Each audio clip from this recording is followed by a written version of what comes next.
Hello everyone, thank you for using the Excel MRP System file.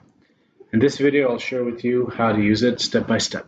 So first off, you download the file, you have to right click it, click on Properties, and here in the General tab below click on Unblock. This will allow macros to work, which are essential for the file.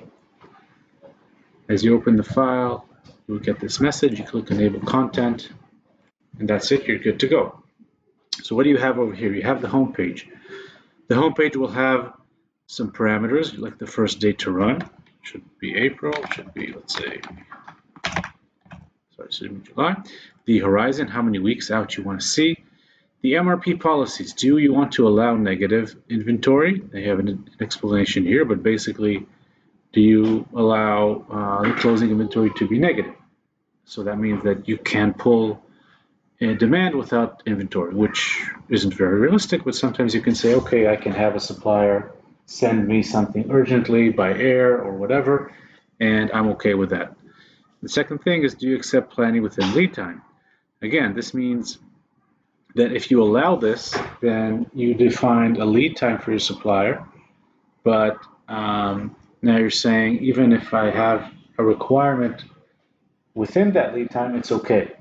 So this is problematic, but you can say I can adjust and he's willing to supply me. So don't use that as a constraint. So these are choices that you make, yes, no, and based on that, the output will achieve. Last MRP one is going to show you the last time this ran. Number of stockouts, that's checking the reports that we'll see in a second, and number of planned orders, and total planned quantity from the reports. So whenever you want to click on the Run MRP button, you have got to make sure that these four are set up. The way the file is set up, you have your reports. You can see the last MRP run, the planned orders, date, SKU description, and quantity, the stockout report if you have any, and the MRP report that basically shows you all the details. So everything, and this is built week by week. So item starting from whatever, let's just run that again. Okay, so now you'll see starting from whatever we decided for as long as we decided. So we decided 12 weeks out, starting from 13th, exactly what you see over here. So that's the button MRP report. Now, if you're going to miss one of these, it's going to block you. It's going to ask you to fill that out. And we'll see later on what else you need.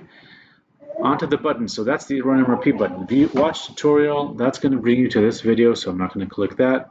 Start fresh. We'll delete everything here, which we'll see. And info gives you some more information. Whenever you see that info button, you can click it and it will give you some more information. You're probably going to need that for the first couple of times. Now, if you click on View Data Sheets, you're going to see the data sheets. As you can imagine, you need to fill out the data. So you start with the product data. This is where you define the SKUs, the description, what's the supplier of that material, what's the lead time, that's what we talked about. Category if you want for filtering, and whether or not this item should be included in the MRP run. So an item that's not included, you won't see it in the MRP results. Okay, it's not going to be planned. And you also have safety stock. So based on safety stock, that's the quantity that we're going to be, that's the level of inventory we plan to reach every time we're below that. Purchase orders, so once you have that product data, then you have a list of items, and it pulls the description automatically.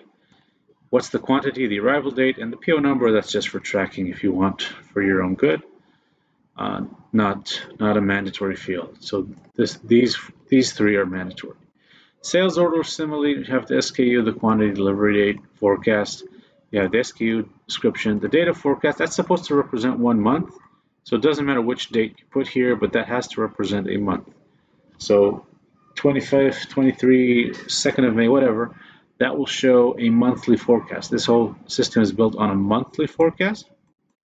And over here, you can see it will automatically split the monthly forecast into a weekly forecast based on the actual days. So if you can see that even though the forecast is only for May, I still have a forecast for the week of April, because April last week of April is also the first week of May. So it's basically, it takes, what is this? Takes this volume, this 7, and splits between the 5 weeks of May. And that's why you still have something that starts in April, because the first week of May is the last week of April. So that's the 7. That's the 7 units divided by weeks. All right, inventory data. You have the SKUs, description, and the quantity to start your MRP run. Now, these are all tables.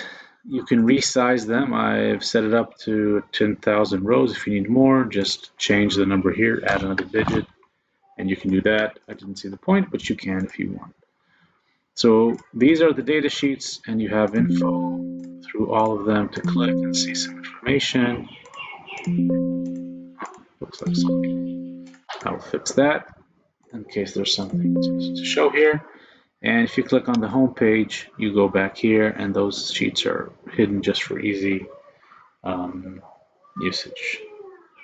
So that's it. That's how you use the file. Very simple. I hope you enjoyed the video. If you did, please hit that like button to watch more videos. I'll see you next time. Take care.